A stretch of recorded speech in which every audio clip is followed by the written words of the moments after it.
I really wanted to sit down with you on the occasion of the inauguration of the imminent inauguration of a new Governor General, because of course you are the person who made the choice to appoint our previous Governor General, Dame Pearlette Louise, to office, and I think that most St. Lucians would agree that she served extremely creditably, and she was a great asset to the office. So I want to go back to 1997. Sure, A sure. vacancy arises at Government House, and now you have a decision to make. Tell me or walk me through that decision-making process. How did Dame Pearlette become the selection? Once the vacancy arose, or the vacancy became imminent, then the consultation process began. Obviously, as Prime Minister and political leader of a party, there are a number of persons with whom you need to make contact, have discussions with. The obvious danger is the sensitivity of the discussions, because you don't want that kind of discussion to enter into the public domain. So in the instance of 1997, when Dame Pearlette was appointed, the first body to have discussions with obviously would be the Cabinet of Ministers. And there would be more than one discussion, and certainly in my case there was more than one discussion. Cabinet members were invited to make suggestions as to possible replacements for Sir George Mallet at the time. And a number of suggestions were made, a number of prominent solutions were considered, and that constituted the first round of the discussions. Inevitably, you would need to reduce the numbers, get a short list, and further discussions ensued, and we reduced the number of possible contenders to, I think, about 3 at the time, and we decided that we would have further discussions. Those discussions did take place, and cabinet members looked at the pros and the cons. Meanwhile, I had the responsibility to stress to them that they needed to be extremely secretive, and they need to maintain their oath. That is to say that whatever is discussed in cabinet remains in cabinet. But inevitably, there were leaks, and there was some speculation as to possible contenders, and 1 or 2 individuals who shall remain nameless, I think, made suggestions that found itself in the public domain. That was really very unfortunate at the time, but this did happen. It was a means of exerting political pressure on my judgment, but happily I ignored that. We, at the time, wanted to make a fundamental departure. We were a new government. We had an overwhelming victory at the polls, and we wanted to signal a departure. So we were very keen from the outset in having a woman as Governor General, because we wanted to say to the people of St. Lucia that the time had come for women to find their place in the administration and in the governance of the country. There were a number, of course, women who were permanent secretaries, but they hadn't reached the higher echelons of the decision-making process. So in the end, the choice narrowed to Dame Pearlette. We were excited by Dame Pearlette for a number of reasons. First, we wanted to send a message to the country at large that we needed to see the country as a whole, as a total entity, and that every St. Lucian, no matter where they resided, was eligible for high office, where they resided or where they were born. And for us, that was a cardinal factor, that she was, of course, from Labrie, and St. Lucia Labour Party has a particular history with Labrie, obviously, so that was a political asset from that point of view. But at the same time, she understood the spirit of the country, the culture of the country, and she came from very humble beginnings. And clearly, as someone who was accomplished, who had achieved tremendous recognition, we thought that she would be a very good candidate, but there were other reasons. Once we had narrowed it down to her, then wider discussions took place, and obviously I would touch base with my colleagues in the St. Lucia Labour Party, have a general discussion, because the issue of political acceptability was crucial. You wanted a Governor General that the people of St. Lucia could relate to, but at the same time, they would feel that that was the right person for the post at that point in time. What about your colleagues on the opposite side, Now members I'm of the coming to that. opposition? I'm coming to that. We felt very strongly at the time that the Governor General ought to be a unifying symbol, that the Governor General really should not come from a particular political party, but it should be someone that could unify the country, north and south, east and west, but at the same time who captured and understood the spirit of St. Lucians, and who would bring a new and fresh dimension to the office of Governor General. Now, I indicated very early to the cabinet that I would consult the opposition. The then opposition leader was the Honorable Louis George, and I remember the exchange very well. Now, fortunately for me, I knew Louis George at school. We went to the same school, we sat in the same classroom, so we knew each other very well, although we were on the opposite sides. So I summoned him to a meeting. I asked him to join me at the meeting at the official residence at the time. And I had a frank and open discussion with him. I said, listen, this is a short list. These are the persons whose names we have come up with. The cabinet has had some discussions, and we have narrowed it down to Dame Paulette Louise at the time. Can I have your thoughts if you have any ideas? And without hesitation, actually, he said to me he thinks that Dame Paulette Louise is an excellent choice. She was principal at the South Louis Community College. He knew her very, very well. He knew her qualities exceedingly well, and he gave his blessing. So we went into the process of appointment with some measure of understanding, some measure of consensus. Right. At a different level, though, I thought that it was vital that we create new conventions in St. Lucia, and that there were some decisions that it was vital for there to exist collaboration between the political parties. Because no matter what kind of warfare that may exist between the political parties, there are what I thought zones, areas that were so important, so sacrosanct to the political process, that it was necessary for both political parties to say, hey, let's carve out a different approach, that this particular decision ought to be removed from political debate, political discussion, and let us create something new. So for us, that was part of the thinking at the time, hence the engagement with the opposition, because prior to this, as far as I am aware, there was very little discussion or no discussion at all between the political parties as to who should become the Governor General of St. Lucia. Of course, that doesn't mean that persons of distinction were not appointed.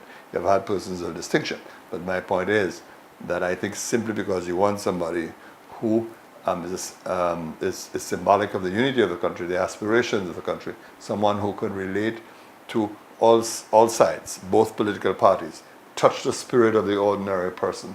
It was vital, therefore, that there is some common understanding between the government and the opposition. Right. Now, that principle of having a non-partisan appointment, was that one of the fundamental reasons for the departure of her predecessor, Sir George Mallet? It was one of the reasons, because during the 1997 campaign, we made it very clear that we were opposed to the appointment of Sir George Mallet, that we did not think that he was the best person for the post of Governor General. And given prior issues with the position, because as you know, in 79 going on to the 1980s, there were very, very serious issues regarding the post of Governor General, and the former Labour government had appointed Boswell Williams as Governor General, which the United Workers' Party opposed bitterly for all kinds of reasons. And that, in fact, played a key role in bringing down the Labour government. That was not the sole reason, obviously. I'm just saying that that was one of the factors that poisoned people's minds against the then Labour Party. So against that kind of background, we felt very strongly that some kind of departure had to be made from the process which we had inherited. Okay. Speaking about Sir George, people have lobbied criticism against you Yes, based as I on know.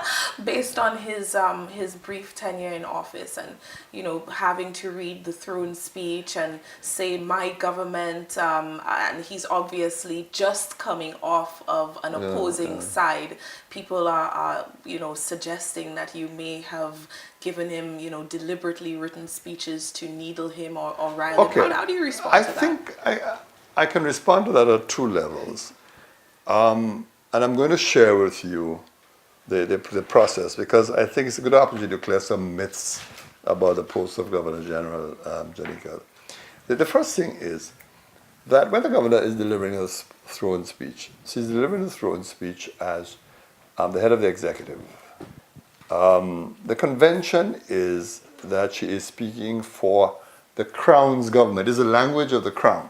So when you say my government, in effect, what the governor is saying that this is the government for which she's responsible.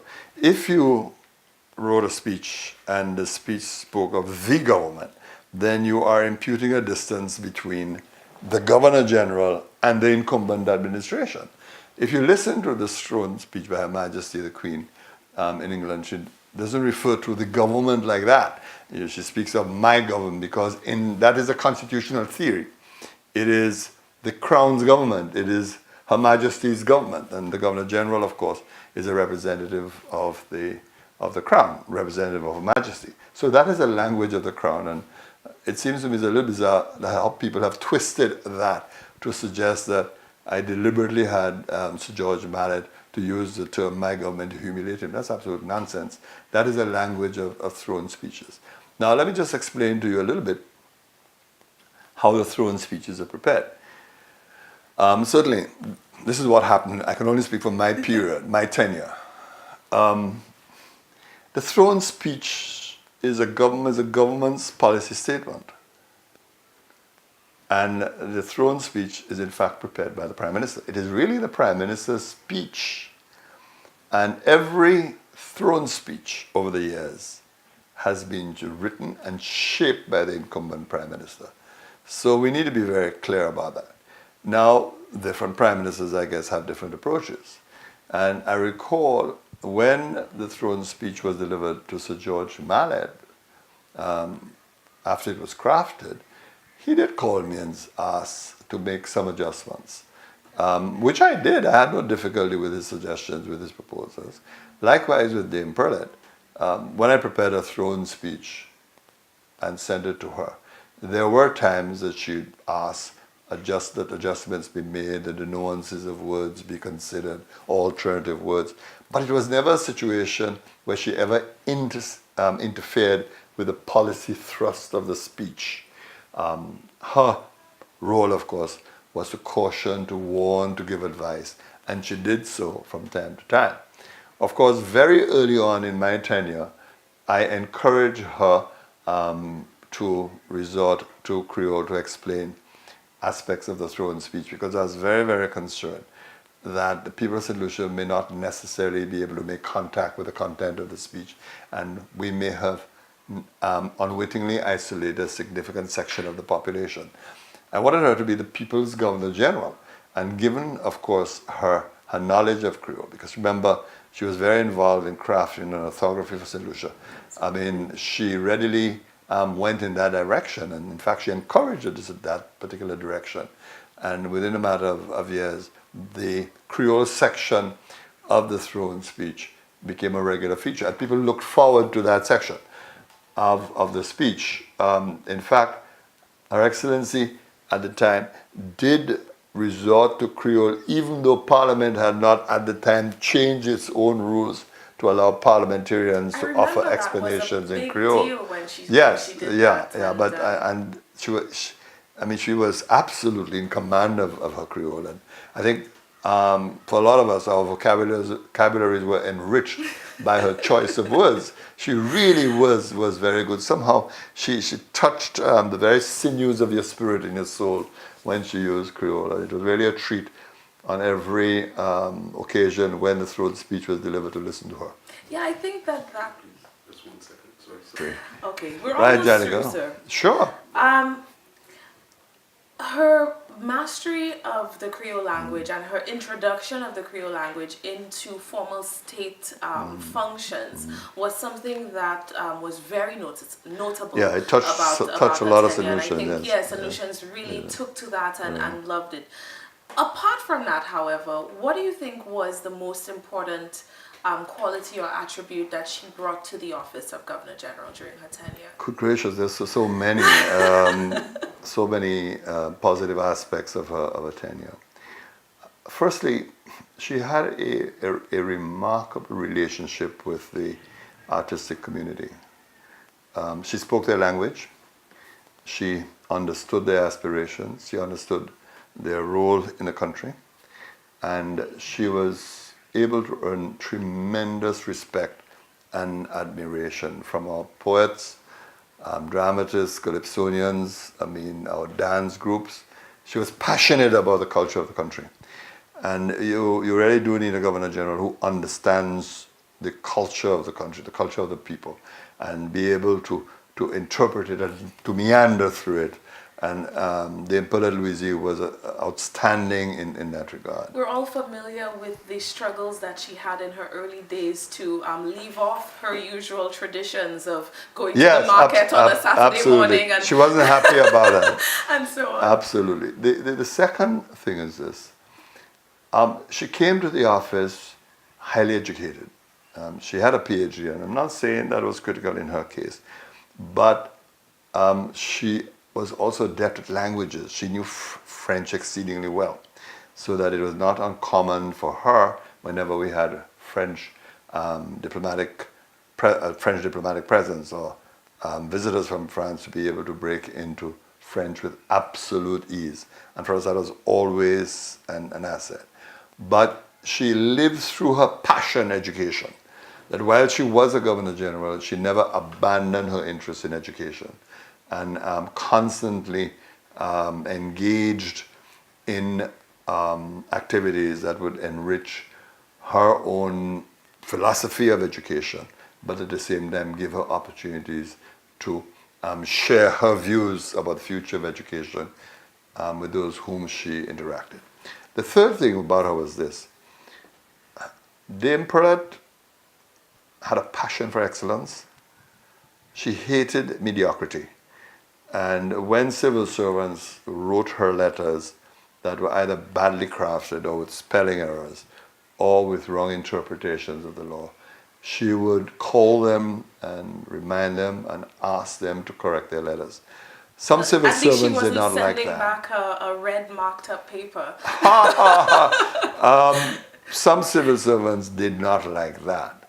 I mean, those who work with me sometimes had the same difficulty with me. In my case, I use a red pen. I guess a lot of it had to do with the teacher in her. But it was more than that. It was a passion for absolute excellence to make sure that she was beyond reproach and that the integrity of the office, the nature of the office was understood and respected. You know, one of the things, Jany, is this: people don't realize that we are a very young nation. We only gained our independence in 1979. What this means is that we are a society that is evolving, in transition all the time.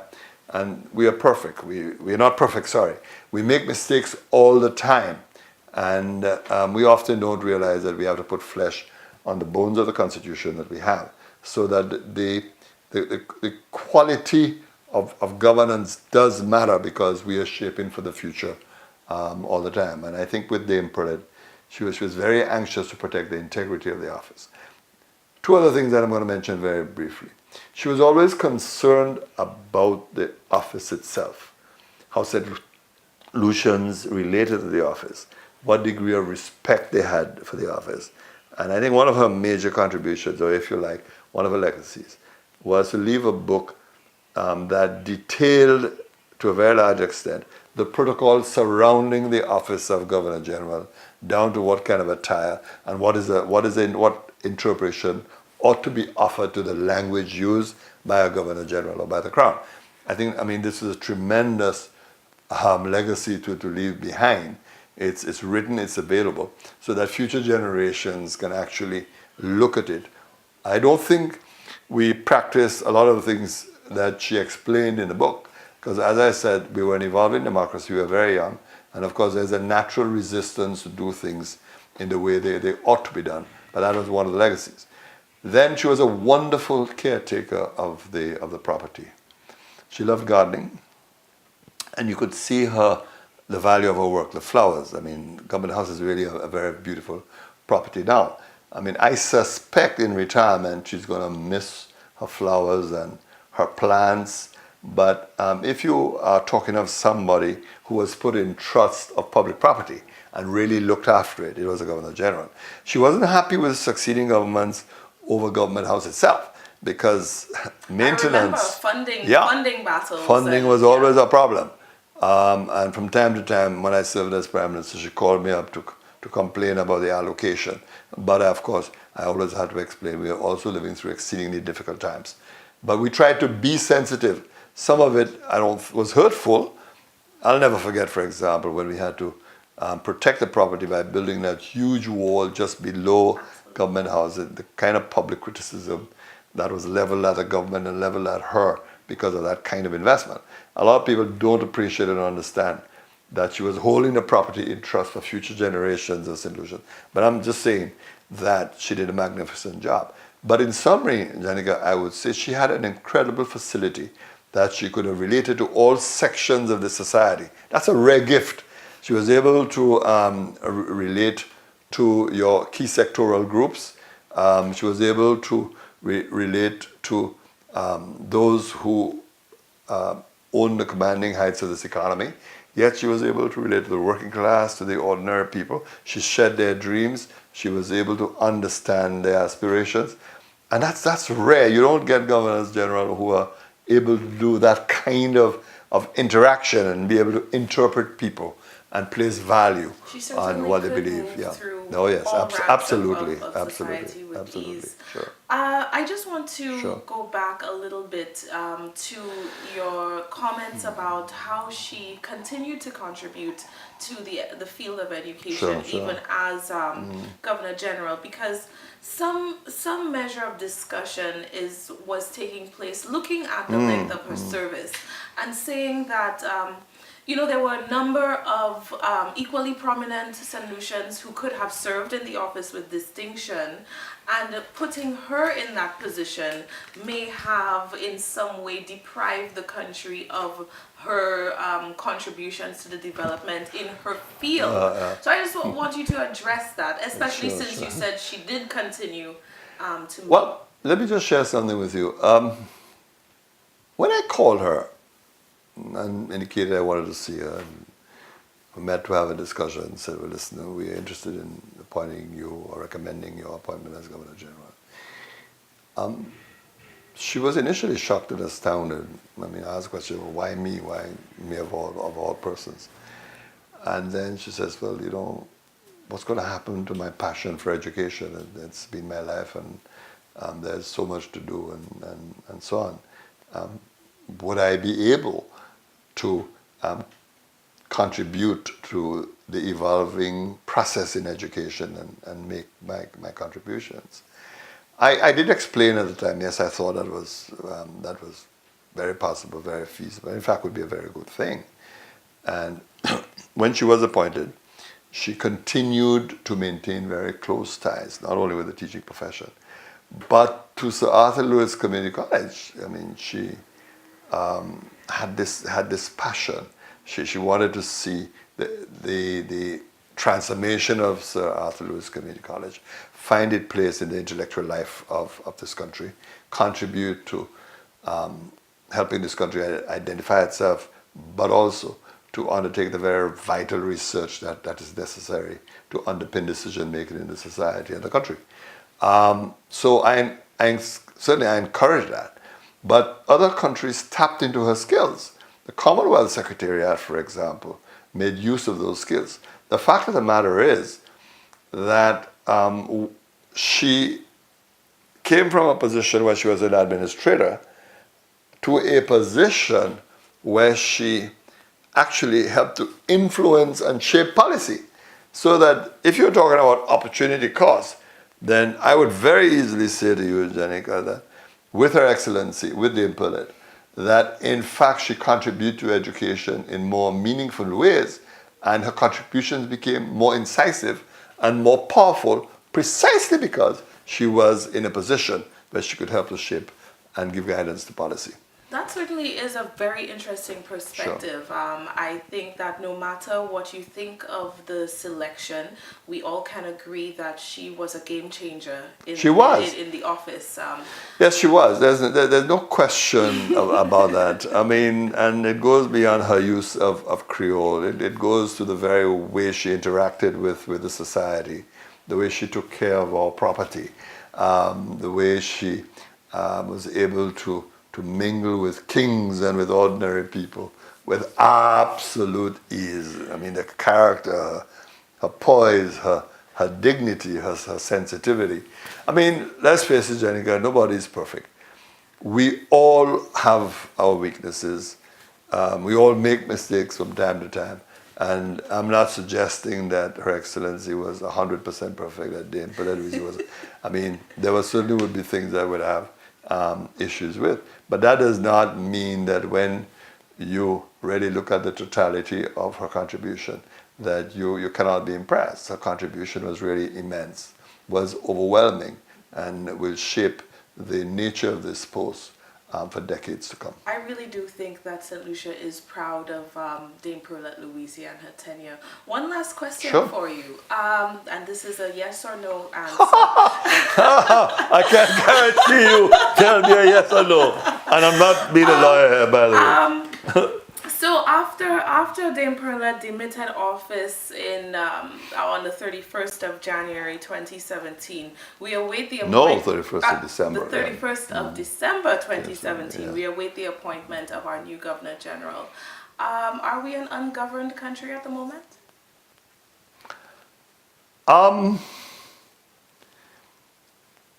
Some commentators I notice have raised this issue. I would say that what exists should have been avoided and could have been avoided if a different approach had been taken. For example, you could easily have had the replacement Governor General sworn in as Governor General on January the 1st, but do the inauguration later. I guess we are blessed that there has been no major constitutional hiccups requiring the intervention of the Governor General. But I think the leader of the opposition was hinting that this could have been handled differently. I don't think there would have been any major disagreement if the oath had been taken on the 1st and the inauguration held subsequently. I mean, obviously, the incumbent may have wanted to maintain a low profile until, of course, the inauguration had taken place. So you would have avoided that kind of hiatus during the period. But I guess different governments do things differently.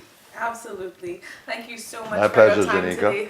And good luck with your program. Thank you so much. Sure. Hopefully I'll have you back Sometime. sooner rather than later.